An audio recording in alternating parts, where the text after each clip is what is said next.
Jake Morrison sat in his apartment at exactly 9 o'clock Friday night, staring at the phone number Agent Stone had given him. His hands were shaking as he dialed. After 3 rings, a gruff voice answered. "Yeah? I'm looking for Sergeant Murphy." "Agent Stone sent me." There was a long pause. "Hold on."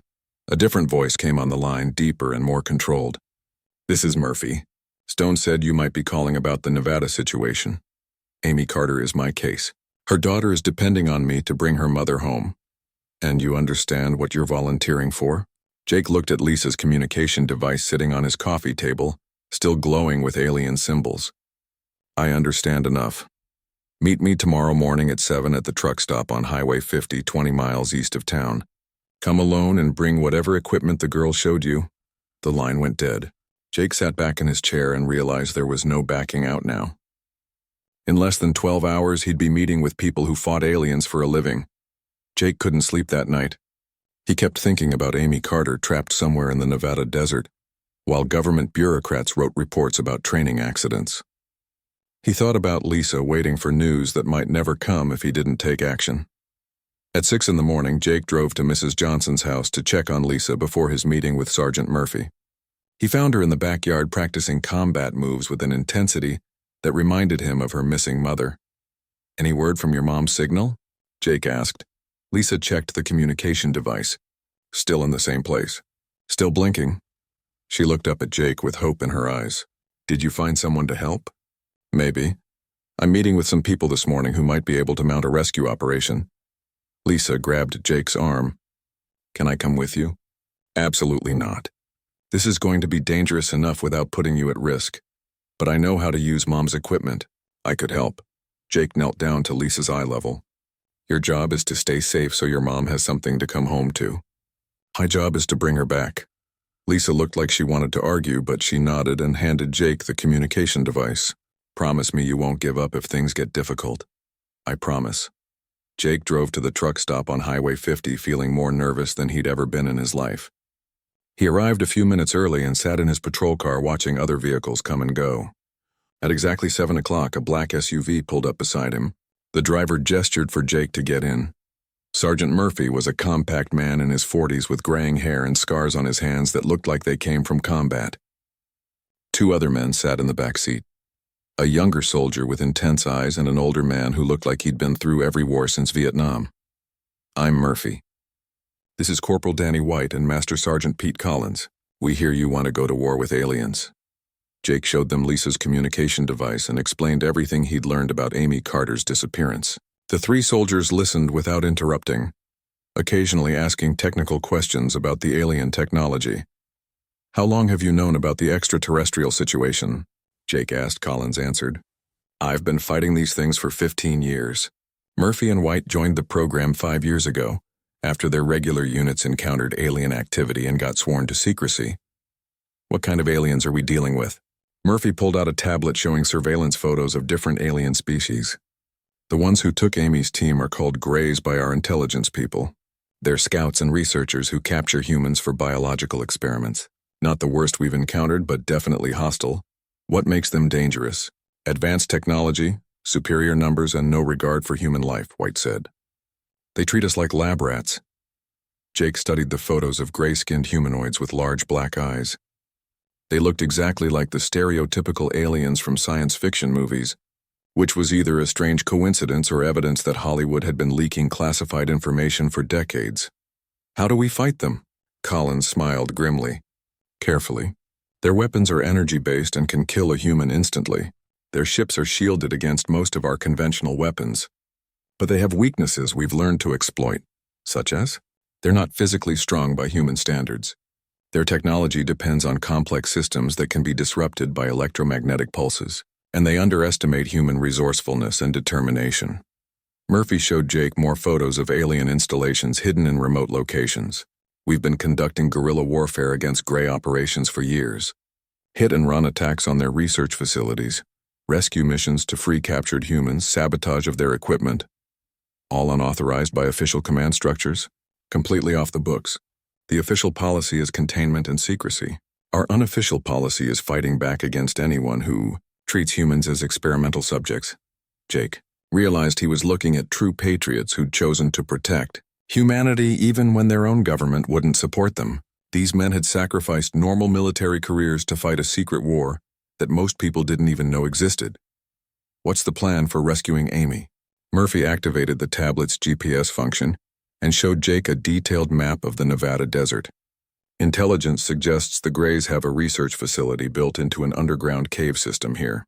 Amy's team was probably taken there for interrogation and experimentation. How do we get inside? The same way Amy's team did. We go in on foot during daylight hours when Grey activity is lowest. Their night vision is superior to ours, but they're vulnerable to bright light. Collins pointed to various locations on the map.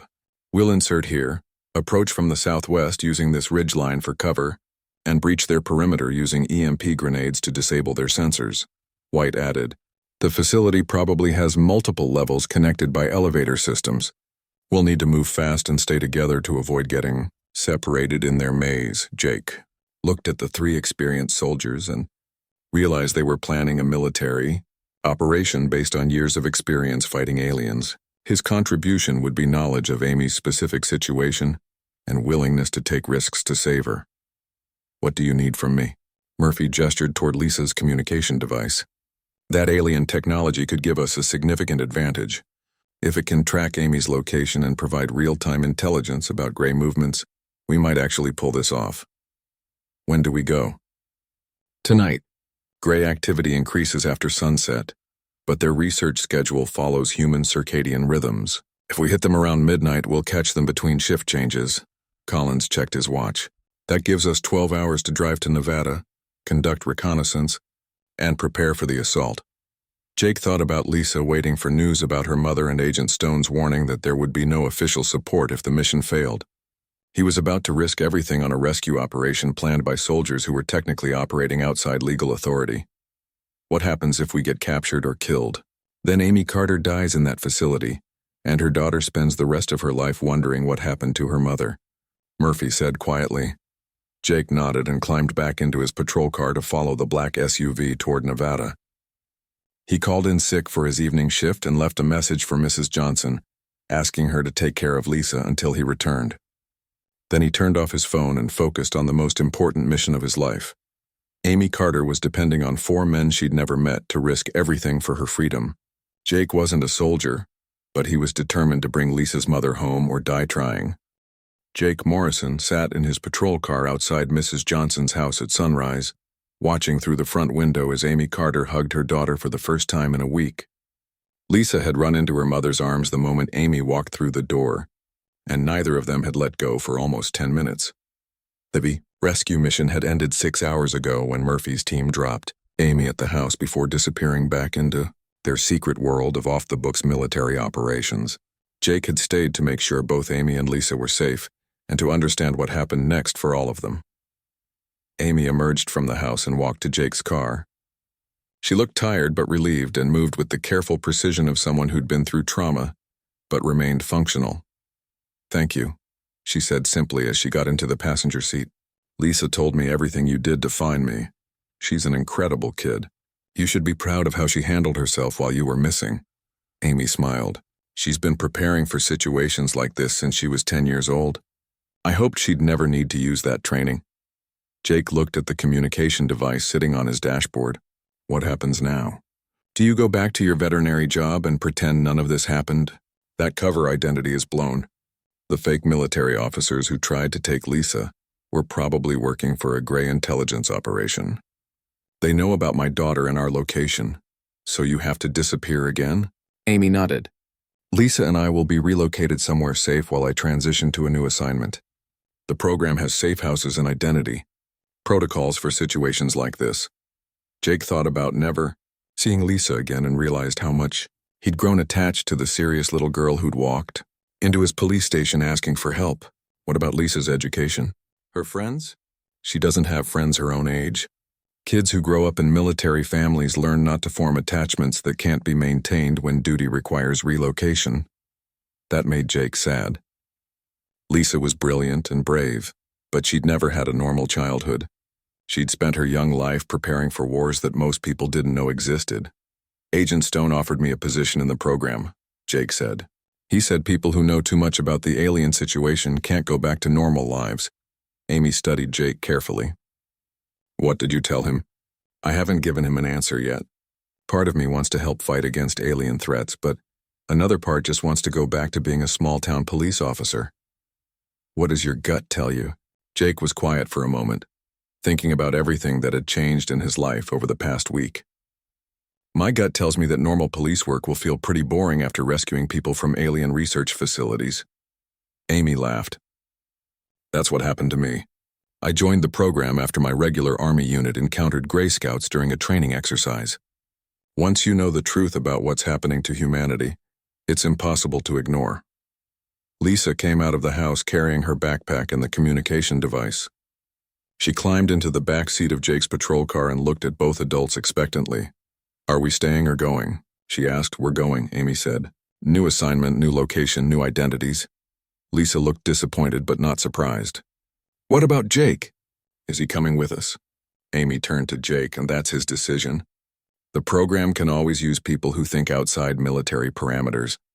Your approach to the rescue mission impressed a lot of important people. Jake looked at Lisa in his rearview mirror. What do you think I should do? I think you should do what makes you happy.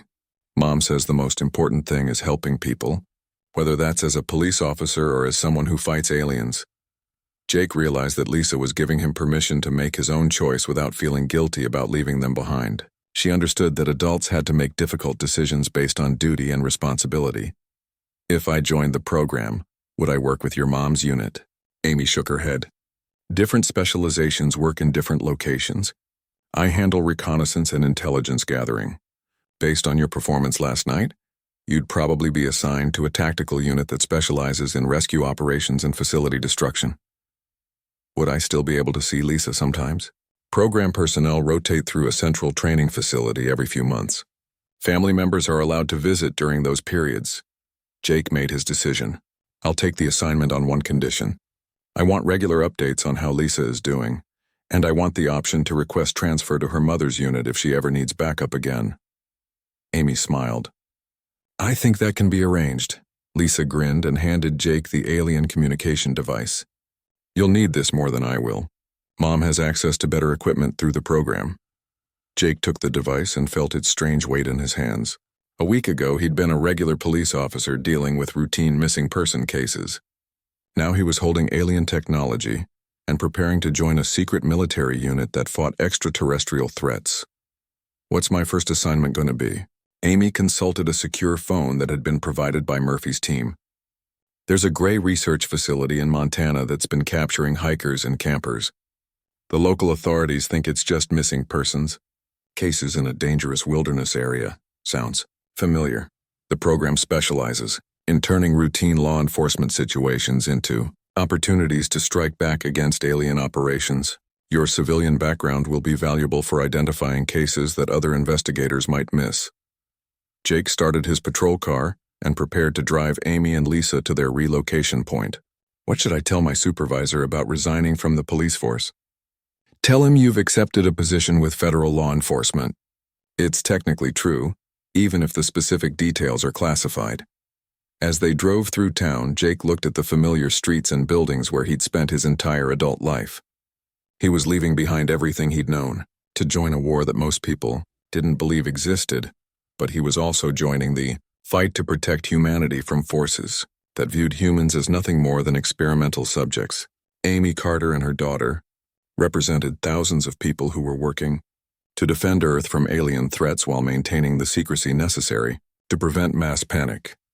Jake pulled into the parking lot of a truck stop where a black SUV was waiting to transport Amy and Lisa to their new assignment. As they prepared to say goodbye, Lisa hugged Jake tightly. Thank you for believing me when nobody else would, she said. Thank you for trusting me with the most important case of my career. Amy shook Jake's hand. Welcome to the program, Officer Morrison. Humanity needs people who care more about doing the right thing than following standard procedures. Jake watched the black SUV disappear down the highway carrying the mother and daughter who'd changed his life forever. Then he drove back to the police station to submit his resignation and begin the most important job he'd ever had. The next morning, Jake received a text message with an address in Colorado and instructions to report for training within 48 hours. His new career fighting aliens was about to begin, and he'd never been more nervous or excited about anything in his life. But first, he had one more day as a small-town police officer.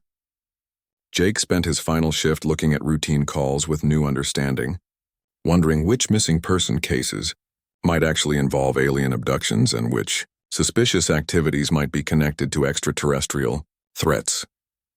The world looked completely different when you knew that humanity wasn't alone in the universe and that some of our cosmic neighbors weren't friendly.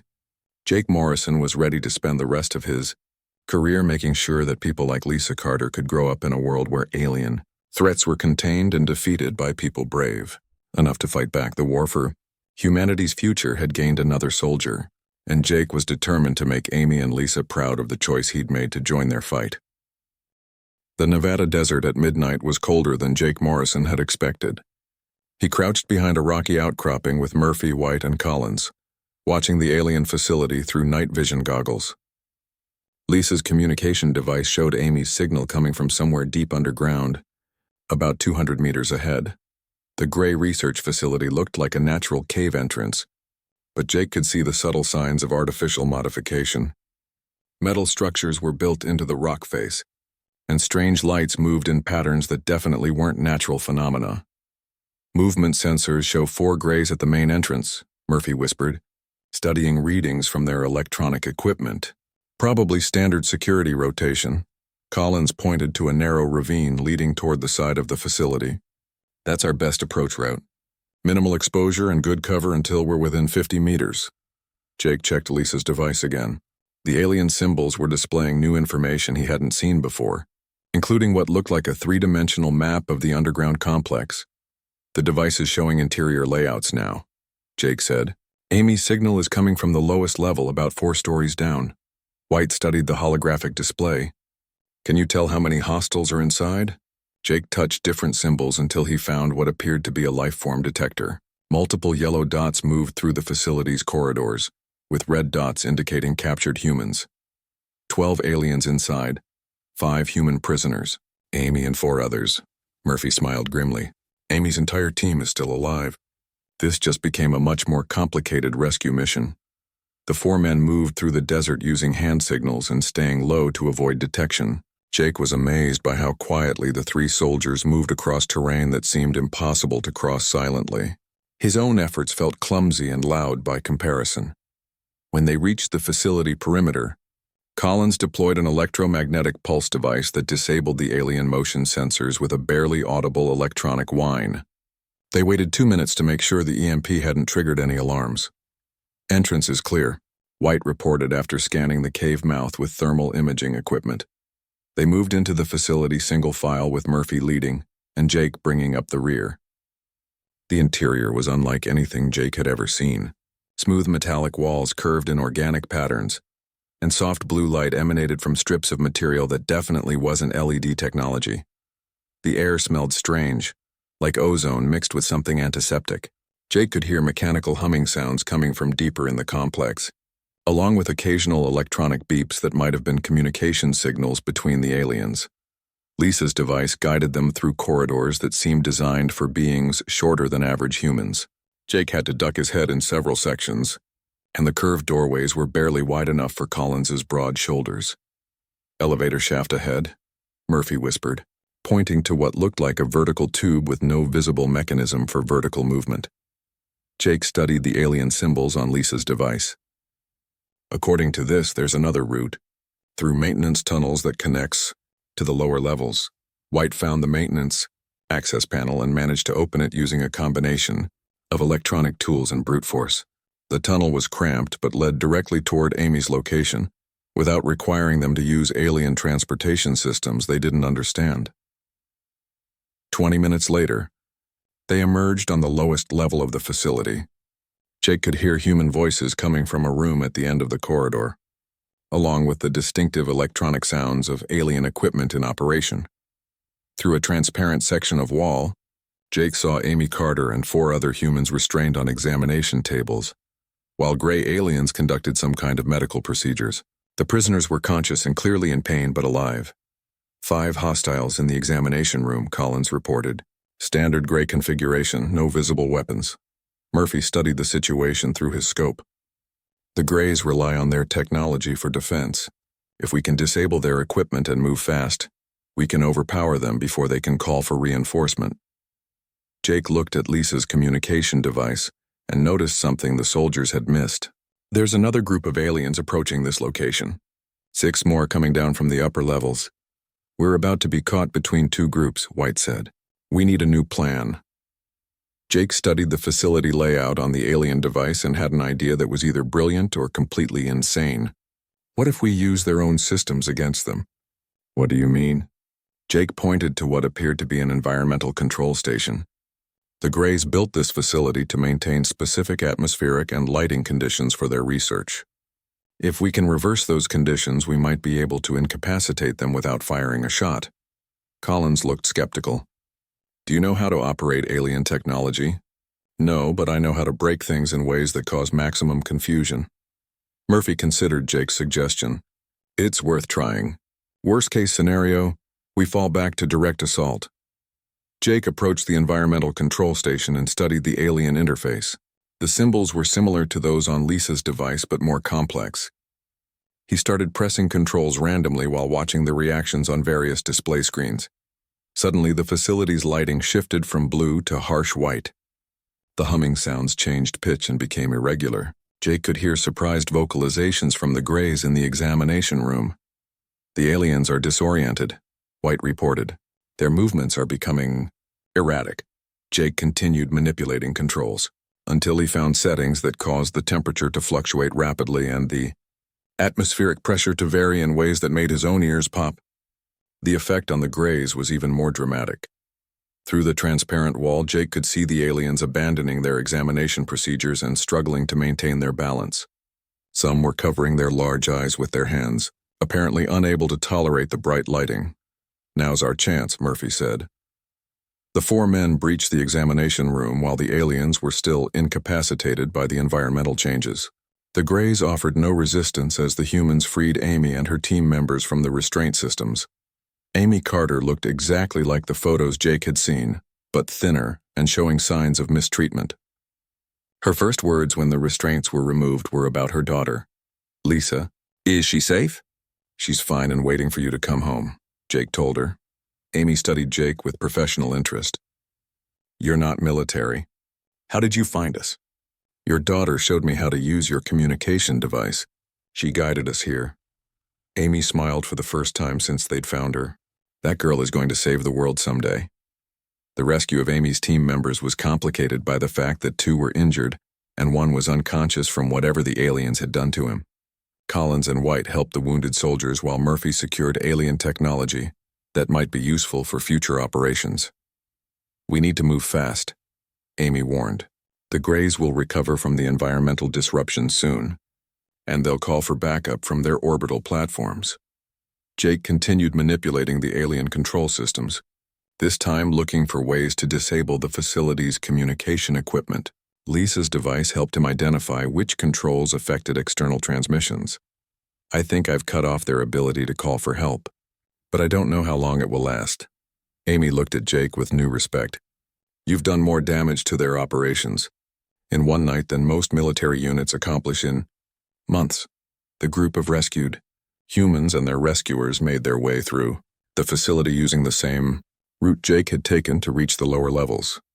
The environmental disruption had affected the aliens throughout the complex, giving the humans a significant advantage in mobility and awareness.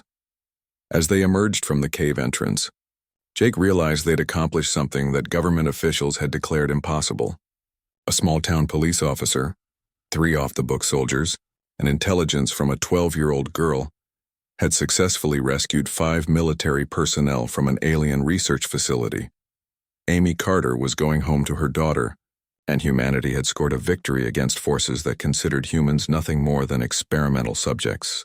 Jake looked up at the desert stars and wondered how many other alien facilities were hidden across the planet, and how many more rescue missions would be needed before humanity could defend itself effectively.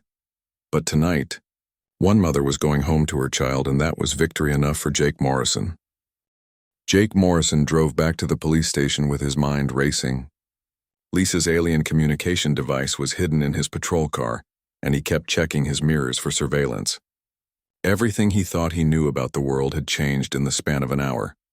At the station, Jake logged into the computer system and started researching recent unexplained incidents in Nevada. He found reports of military training exercises, weather balloon recoveries, and minor earthquake activity. All perfectly normal explanations for things that might actually be something else entirely. Jake's research was interrupted when his phone rang. The caller ID showed a number he didn't recognize. Officer Morrison?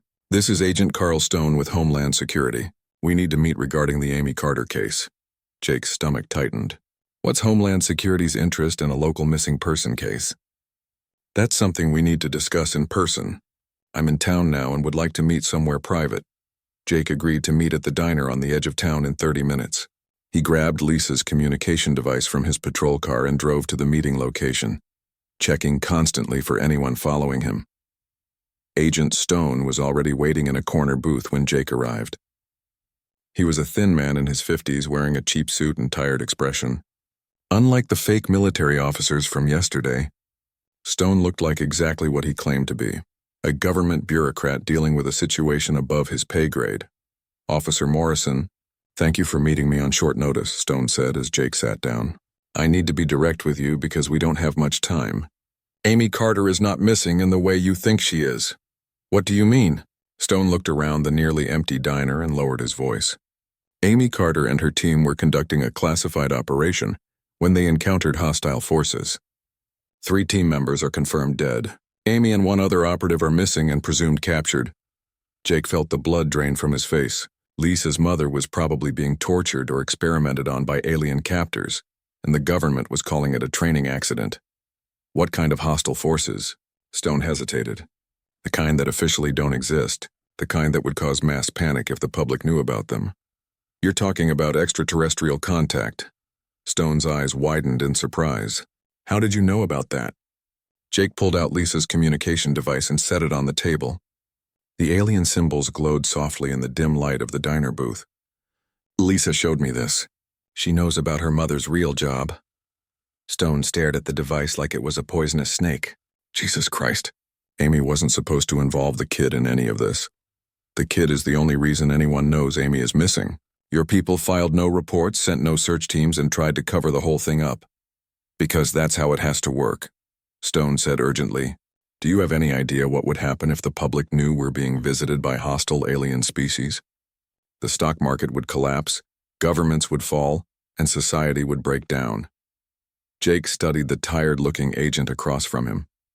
Stone seemed genuinely concerned about Amy's situation, but trapped by policies that put secrecy above human lives.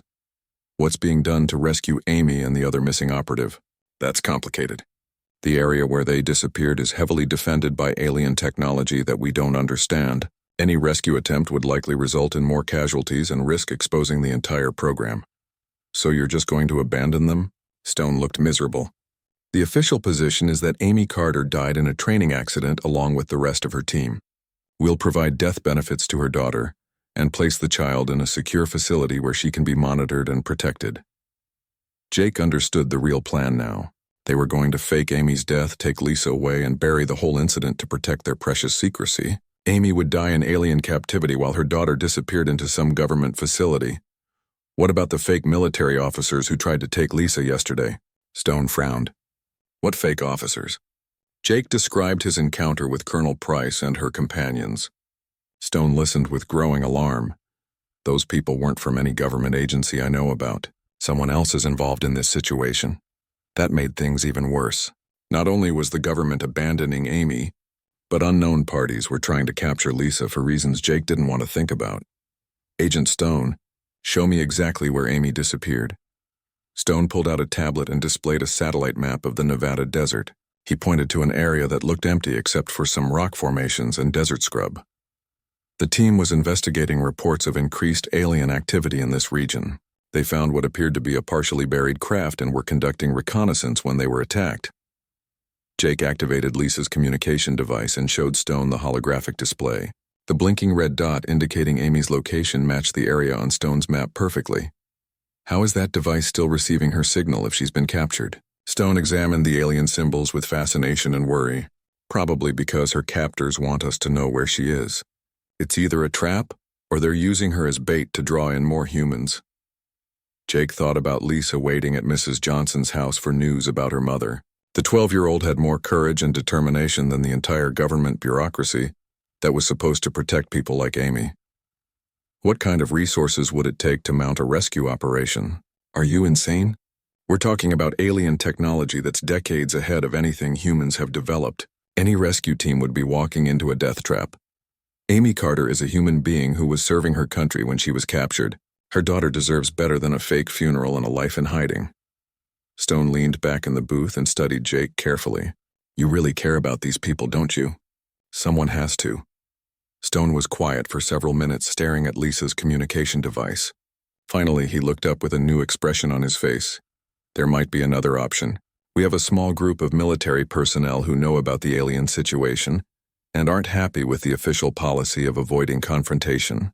They've been pushing for more aggressive action against hostile alien activity. Would they be willing to help? Possibly. But it would be completely unofficial and off the books. If anything went wrong, the government would deny all knowledge and leave everyone involved to face the consequences alone. Jake thought about Lisa's trust in him and Amy's desperate situation. The government was offering him a chance to help, but only if he was willing to risk everything with no official support or backup. How would it work? Stone pulled out a business card and wrote a phone number on the back. Call this number tonight at exactly 9 o'clock. Ask for Sergeant Murphy and tell him Agent Stone sent you. If he agrees to help, you'll meet his team tomorrow. Jake took the card and stood up. What about Lisa? Those fake military people might come back for her. Keep her close and trust no one except the people Sergeant Murphy introduces you to. And Officer Morrison, if you go through with this rescue attempt, there's no going back. You'll know too much about the alien situation to ever return to normal life. Jake pocketed the card and picked up Lisa's communication device. My normal life ended the day that little girl walked into my police station asking for help finding her mother. As Jake drove back to town, he realized he was about to cross a line that would change everything forever. He was going from small-town police officer to someone involved in humanity's greatest secret. But Lisa was counting on him, and Amy Carter deserved a real rescue attempt instead of a bureaucratic cover-up. Jake made his decision. Tonight he would call Sergeant Murphy and volunteer for the most important and dangerous mission of his life. Amy Carter was coming home no matter what the cost. Officer Jake Morrison sat at his desk drinking cold coffee when the girl walked in. She looked about 12 years old with messy brown hair and dirt on her school uniform. The evening shift was usually quiet in their small town, and Jake had been filling out paperwork when she appeared at the front counter. I need to report my mom missing, she said to the desk sergeant. The sergeant looked around the empty waiting area. Where are your parents, honey? That's why I'm here. My mom is missing. Jake got up and walked over. Kids didn't usually come to the police station alone, especially not at 8 in the evening. What's your name? Lisa Carter. My mom is Captain Amy Carter and she's been gone for 3 days. Jake led her to his desk and pulled up a chair. Missing person cases involving kids were always tricky. Usually it was a custody dispute or a parent who needed some space. Tell me about your mom. Lisa sat up straight like she was giving a military report. She works for Special Forces. She left Monday morning for a classified mission and was supposed to be back Tuesday night. She always calls if she's going to be late. Something bad happened. Jake wrote down the basic information while thinking this was probably another runaway parent case. Kids often made up stories to make their situations seem more important. What kind of work does your mom really do? I told you. She's Special Forces. She fights bad guys. Lisa, I need you to be honest with me. What job does your mom go to every day? The girl looked frustrated. She works at the animal clinic downtown, but that's just her cover job. Her real work is classified. Now they were getting somewhere. Jake knew the veterinary clinic on Main Street. He'd never heard of anyone named Amy Carter working there, but he'd check it out. Where do you live? Apartment 4B on Oak Street. I've been staying there alone since she left. I know how to take care of myself, Jake frowned. A 12-year-old living alone for 3 days wasn't good no matter what the circumstances were. Do you have any other family? Grandparents? An aunt or uncle? Just me and Mom. She said if anything ever happened to her, I should come to the police and tell them about her real job. The story was getting stranger. Most kids whose parents disappeared were scared and crying. Lisa seemed more angry than frightened. She talked like a little soldier giving a briefing. What makes you think your mom is in special forces? Lisa rolled her eyes like Jake was being stupid. She exercises every morning at 5. She knows how to fight and use weapons. She taught me self-defense and survival skills. Normal moms don't do that stuff. Jake had to admit the kid had a point, but lots of parents were into fitness and martial arts these days. Does your mom have any friends? People she works with? She doesn't talk about her team members. She said it was safer that way. This was classic fantasy behavior. Kids whose parents worked boring jobs often imagined them doing exciting secret work. Jake had seen it before. Okay, Lisa, I'm going to file a missing person report for your mom. But first we need to get you somewhere safe for the night. I told you I can take care of myself. I believe you, but the law says kids your age can't stay alone overnight. Do you have a neighbor or family friend who could help? Lisa thought for a moment. Mrs. Johnson next door has been checking on me. She brought me dinner last night.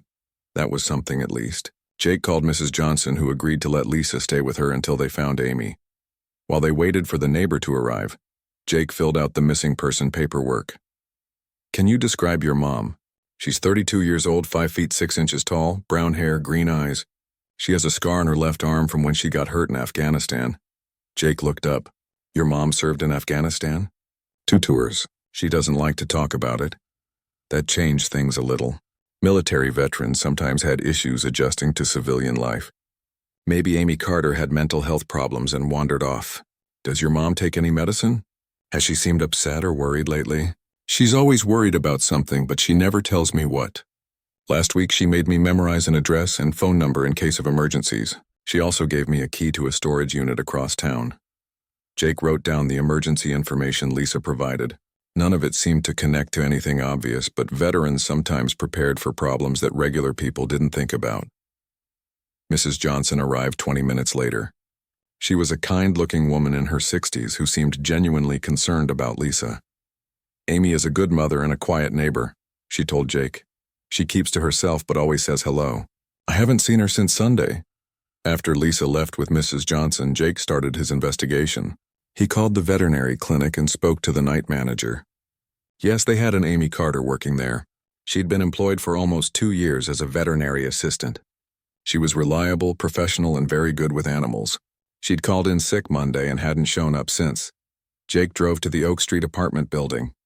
The landlord let him into 4B after he showed his badge. The apartment was small but extremely clean and organized. Everything had its place and there wasn't much personal stuff around. No photos on the walls, no decorations, no clutter. It looked more like a hotel room than a home. In Amy's bedroom, Jake found military-style clothing folded perfectly in the dresser. The closet contained a few civilian outfits and what looked like expensive hiking boots. Under the bed was a locked metal box that Jake couldn't open without a warrant. The whole place felt strange. It was too clean, too organized, too empty. Most single mothers had toys, school papers, and household mess. This apartment looked like someone who was ready to leave at any moment. Jake went back to the station and ran Amy Carter through the computer system. She had a valid driver's license, no criminal record, and had lived at the Oak Street address for 3 years. Before that, there was no record of her anywhere in the state. Her employment history only went back to when she started at the veterinary clinic. He leaned back in his chair and thought about Lisa's story. The kid seemed too calm and too prepared for someone whose mother was missing. Either she was in shock or she really believed her mom was some kind of secret agent. The military clothing and the sterile apartment were odd, but that didn't prove anything. Jake decided to treat it as a standard missing person case. Amy Carter was probably dealing with personal problems and would turn up in a few days embarrassed about the whole situation. He filled out the final paperwork and went home, thinking about the serious little girl who insisted her mom was a soldier. Jake Morrison hadn't slept well since the fake military officers visited the station. He kept thinking about Lisa's code word and Amy Carter's mysterious disappearance. When his shift started Friday morning, he decided it was time to get the whole truth from Lisa, no matter how unbelievable it might sound. He drove to Mrs. Johnson's house and found Lisa sitting on the front porch reading a book about aircraft identification. She looked up when his patrol car pulled into the driveway. "Any news about Mom?" she asked hopefully. "Not yet, but I need to ask you some important questions. Can we talk privately?" Lisa led him to the backyard where they could speak without Mrs. Johnson overhearing. Jake sat on a picnic table bench and gestured for Lisa to sit beside him. "Those people who came to see me yesterday weren't really military officers," Jake said. "I checked with the base and nobody there knows who they are." Lisa nodded like she'd expected that news. "Mom said people might pretend to be from her unit to try to trick me. Lisa, I need you to tell me everything about your mother's real job. I know you've been protecting her secrets, but now those secrets might be the only way to find her." Lisa was quiet for a long moment, staring at her hands. When she looked up, her eyes were serious and older than her 12 years. "Promise me you won't think I'm lying or crazy?" "I promise." Lisa got up and walked to the fence, scanning the neighboring yards like she was checking for surveillance. When she came back, she sat closer to Jake and spoke in a whisper. "My mom works for a special unit that fights enemies most people don't know about. Not terrorists or foreign countries, but things that aren't supposed to exist." Jake kept his expression neutral. "What kind of things?" "Visitors from other planets. They've been coming to Earth for a long time, but the government keeps it secret so people won't panic." There it was. The explanation Jake had been dreading but somehow expecting. Either Lisa was living in a fantasy world created by a mentally ill mother, or Amy Carter was part of a secret program dealing with extraterrestrial threats. "How do you know about this?" Jake asked carefully. "Mom started teaching me when I turned 10. She said if anything happened to her, I'd need to know the truth so I could protect myself." Lisa reached into her backpack and pulled out a small metal object about the size of a smartphone. It was smooth and dark with symbols that definitely weren't from any human language. The device hummed softly and glowed with a faint blue light. "She gave me this for emergencies. It's how her team communicates when regular radios don't work." Jake stared at the device. The symbols seemed to shift and change as he watched them. The humming sound made his teeth ache in a way that felt completely unnatural. "Where did this come from?" "Mom's team recovered it from a crash site 3 years ago. Their tech people figured out how to make it work with human equipment." Lisa touched one of the symbols and the device projected a small hologram showing a map with several blinking dots. The red dots are team members. The blue dots are safe locations. The yellow dots are places where visitors have been detected. Jake counted 5 red dots scattered across several states. One was blinking urgently in what looked like Nevada. "Is that your mom?" "I think so. Her signal has been stuck in the same place since Tuesday night. Can you contact her through this thing?" Lisa shook her head. "It only receives information. Mom said the sending functions were too dangerous for me to use." Jake studied the holographic display. If this was real technology, it represented scientific advances that were decades beyond anything humans had developed. If it was fake, it was the most sophisticated hoax he'd ever seen. "Tell me more about these visitors." Lisa touched another symbol and the hologram changed to show different types of craft. Some looked like classic flying saucers, while others were more angular and aggressive looking. "There are different groups. Some are just exploring and trying to avoid contact with humans. Others are more hostile and want to study us or take our resources. Mom's team handles the hostile ones." "How long has this been going on?" "Since the 1940s, but it's been getting worse in recent years. The hostile visitors are getting bolder and their technology keeps improving." Jake watched Lisa operate the device with practiced ease. She knew exactly which symbols to touch and how to interpret the information it displayed. This wasn't something a kid could fake or learn from movies. "Lisa, I need to ask you something important. Has anyone else seen this device?" "Just Mom and me. She made me promise never to show it to anyone unless something happened to her and I needed help from the right people." "How would you know who the right people are?" Lisa looked at Jake seriously. "Someone who believes me instead of thinking I'm crazy. Someone who asks the right questions and really wants to help instead of just taking the device away." Jake realized he'd passed some kind of test. Lisa had been evaluating him since the first day she walked into the police station. She'd given him clues about her mother's real work and watched how he responded. "Show me more," Jake said. Lisa activated another function, and the device displayed what looked like surveillance footage. Jake saw images of craft that definitely weren't human technology moving through night skies. Other clips showed strange figures in protective suits examining crashed vehicles. "This is from Mom's last mission. Her team was investigating reports of increased visitor activity in the Nevada desert. One clip showed Amy Carter and 4 other people in military gear approaching what looked like a metallic structure partially buried in desert sand. The timestamp indicated it was from Monday night just before Amy disappeared. What happened next? The signal went dark Tuesday morning. When it came back online that evening, it was just the location beacon. No video, no status updates, nothing. Jake felt a chill as he realized what he was looking at. If Lisa's story was true, then Amy Carter and her team had been captured, or killed while investigating. An alien presence on Earth. The fake military, officers who visited the station were probably connected to whoever was responsible. Lisa, we need to get this information to the right authorities. Who are the right authorities? Mom said there are people in the government and military who know about the visitors, but there are also people who want to keep everything secret or make deals with the hostile ones. That was the problem Jake had been trying to avoid thinking about. If extraterrestrial contact was real and being covered up, then he couldn't trust normal channels to help rescue Amy or protect Lisa. Lisa deactivated the device and put it back in her backpack. Mom said if anything happened to her, I should find someone who cares more about doing the right thing than following orders. She said those people were rare, but they existed. Jake looked at the serious 12-year-old who'd just shown him proof that humanity wasn't alone in the universe. Lisa had been carrying this enormous secret while dealing with her mother's disappearance. She'd been testing him to see if he was trustworthy enough to help. What do you want me to do? Help me find my mom and her team. They're probably being held somewhere near that location in Nevada. Jake thought about his quiet life as a small-town police officer. He'd never imagined he'd be dealing with missing persons cases that involved alien technology and government conspiracies. But Lisa was counting on him, and Amy Carter was depending on someone to mount a rescue operation. This is way bigger than anything I've handled before, Jake admitted.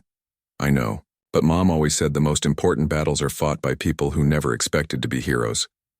Jake looked at the holographic map, still glowing faintly in his memory. Amy Carter's signal was blinking urgently from somewhere in the Nevada desert, and her daughter was the only person on Earth who knew she was missing. If Jake didn't help, nobody would. Okay, he said. Let's figure out how to bring your mom home. Jake Morrison was eating lunch at his desk when 3 people in military dress uniforms walked into the police station. They moved with the kind of precision that made everyone in the room stop what they were doing and pay attention. The lead officer was a woman in her 40s with sharp eyes and perfect posture. We're looking for whoever filed the missing person report on Amy Carter, she announced to the desk sergeant. Jake stood up from his desk. That would be me. Officer Morrison. The woman approached with her 2 companions following close behind. I'm Colonel Janet Price, Administrative Services. These are Major Bill Ross and Captain Tony Lewis. We need to discuss Amy Carter's situation. Jake led them to a small conference room at the back of the station. The 3 military officers sat across from him with their backs straight and hands folded. Everything about them screamed professional soldiers, but something felt off about their cover story. What can you tell me about Amy Carter's disappearance? Colonel Price asked. She's been missing for 4 days now. Her daughter reported it. What's the military's interest in this case? Major Ross opened a folder and slid a photograph across the table. It showed Amy Carter in military fatigues, but her face was partially redacted. Amy Carter is a former service member whose employment situation involves classified matters. We're here to ensure proper procedures are followed. Jake studied the photograph. Amy looked younger and was clearly in some kind of special unit based on the gear she was wearing. What kind of classified matters? That information is need to know, Captain Lewis said. What we need from you is a full report on your investigation and assurance that you'll transfer custody of the minor to appropriate federal authorities. Something about their attitude bothered Jake. They weren't asking questions about Amy's disappearance like people who wanted to find a missing person. They seemed more interested in controlling information and taking Lisa away. I'm not transferring custody of anyone without proper documentation and a court order, Jake said. And I need more information about Amy Carter's situation before I can determine if this is still a local matter. Colonel Price leaned forward. Officer Morrison, you're dealing with matters of national security. Amy Carter's whereabouts and activities are classified at the highest levels. Her daughter needs to be placed in protective custody immediately. Protective custody from what? The 3 officers exchanged glances. Major Ross spoke carefully. There are hostile parties who might try to use the child to gather intelligence about her mother's work. We're here to prevent that. Jake wasn't buying it. If Amy was really missing during a classified operation, these people would be running a serious search and rescue mission. Instead, they seemed focused on covering things up and grabbing Lisa. What kind of work was Amy doing that would put her daughter at risk? That's classified, Captain Lewis repeated. Jake stood up and walked to the window. Here's my problem. You want me to hand over a 12-year-old girl based on vague claims about national security, but you won't tell me what happened to her mother or why she's in danger. That's not how this works. Colonel Price's voice got harder. Officer Morrison, you're interfering with a federal investigation. We have authority to take custody of Lisa Carter with or without your cooperation. Then show me the paperwork. The silence stretched for almost a minute. Jake turned back to face them and saw something interesting. Captain Lewis was sweating despite the cool temperature in the room. Major Ross kept glancing at the door like he expected trouble. Colonel Price was calm, but her jaw was tight with frustration. We're still processing the necessary documents, she finally said. In the meantime, we need your assurance that you'll keep this conversation confidential and avoid any further investigation into Amy Carter's background. Jake sat back down. What aren't you telling me about Amy's disappearance? We've told you everything you need to know. Have you? Because everything I've found suggests Amy Carter was involved in something way beyond normal military service. Her apartment looks like a safe house. She kept advanced tactical equipment in storage, and she trained her daughter in operational security procedures. That doesn't sound like someone with a desk job in administrative services. The three officers went very still. Jake had hit something important, and their reaction told him he was right about Amy being involved in serious military operations. Colonel Price stood up. This conversation is over. We'll be back with proper authority to take custody of the child. Until then, I strongly advise you to avoid discussing this case with anyone. After they left, Jake sat in the conference room thinking about the encounter. Everything about those three people felt wrong. They claimed to be from administrative services, but they moved like combat veterans. They asked questions like intelligence officers, but acted like they were covering up a scandal rather than investigating a missing person case. Jake called the main number for the military, based 2 hours away, and asked to speak with administrative services about Amy Carter. After being transferred 3 times, he reached a duty officer who had no record of Colonel Janet Price, Major Bill Ross, or Captain Tony Lewis. The duty officer also had no information about any missing person investigation involving Amy Carter. That confirmed Jake's suspicions. The 3 people in uniform were either lying about their identities or working for some organization that didn't officially exist. Either way, they definitely weren't trying to help find Amy Carter. Jake drove to Mrs. Johnson's house to check on Lisa and ask more questions about her mother's work. He found Lisa in the backyard teaching Mrs. Johnson basic self-defense moves. Mom showed me how to break free if someone grabs me, Lisa explained as she demonstrated a wrist escape technique. She said every girl should know how to protect herself. Jake watched Lisa's movements. Her form was too good for someone who'd learned self-defense as a hobby. Amy had given her daughter real combat training, which supported the theory that she was involved in dangerous work. Lisa, did your mom ever mention working with other people? A team or unit? She said she had partners but never told me their names or what they looked like. She said it was safer if I didn't know details about her team. Did she ever talk about who she was fighting against? Lisa stopped practicing kicks and looked serious. She never said exactly, but sometimes she'd watch the news and get really worried about things that seemed normal to me. Like reports about airplane crashes or weird weather patterns. She said most people didn't understand what they were really seeing. That was an interesting detail. Jake made a mental note to look into recent news reports that might be connected to whatever Amy was doing. 3 people in military uniforms came to see me today, Jake told Lisa. They said they were going to take you somewhere safe while we look for your mom. Lisa's face went pale. What did they look like? Jake described the 3 officers. Lisa listened carefully and then shook her head. Mom told me that if anyone claiming to be military tried to take me away, I should ask them for the code word. If they don't know it, they're not really trying to help. What's the code word? I can't tell you unless you're really trying to help find my mom. Jake knelt down to Lisa's eye level. I promise I'm trying to find your mother and keep you safe. What's the code word? Lisa looked around to make sure Mrs. Johnson wasn't listening. Starlight. If someone is really from Mom's unit, they'll know that word. Jake filed that information away for future use. Lisa's mother had prepared for the possibility that fake military personnel might try to abduct her daughter. That level of planning suggested Amy was involved in something far more dangerous than anything Jake had imagined. As he drove back to the station, Jake realized he was in over his head. Amy Carter was either part of a classified military unit, fighting some kind of secret war, or she was the center of an elaborate conspiracy that involved people impersonating federal officers. Either way, Jake needed to be very careful about his next moves because Lisa's safety might depend on the decisions he made in the coming days. Jake Morrison started his shift the next morning thinking about Amy Carter. Missing person cases usually resolve themselves within 48 hours, but something about Lisa's story bothered him. He decided to dig deeper into Amy's background before writing it off as another runaway parent situation.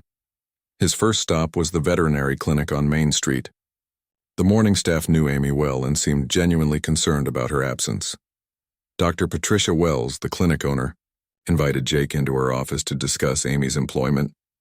"Amy started working here 2 years ago," Dr. Wells said, pulling out a personnel file. "She had excellent references and amazing skills with animals. Most assistants take months to learn what she picked up in weeks." Jake looked through Amy's employment application.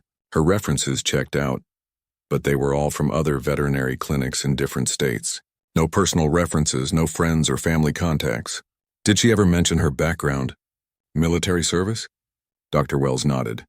"She never talked about it directly, but you could tell she had military training. Perfect posture, always early, never complained about difficult tasks. Some of the other staff found her a bit intense." "Intense how?" "She was always scanning the room when she came in, like she was looking for threats. She never sat with her back to a door. Once when a car backfired in the parking lot, she dropped to the floor faster than anyone I've ever seen." That painted a picture of someone with combat experience or at least serious military training. Jake asked to speak with Amy's coworkers.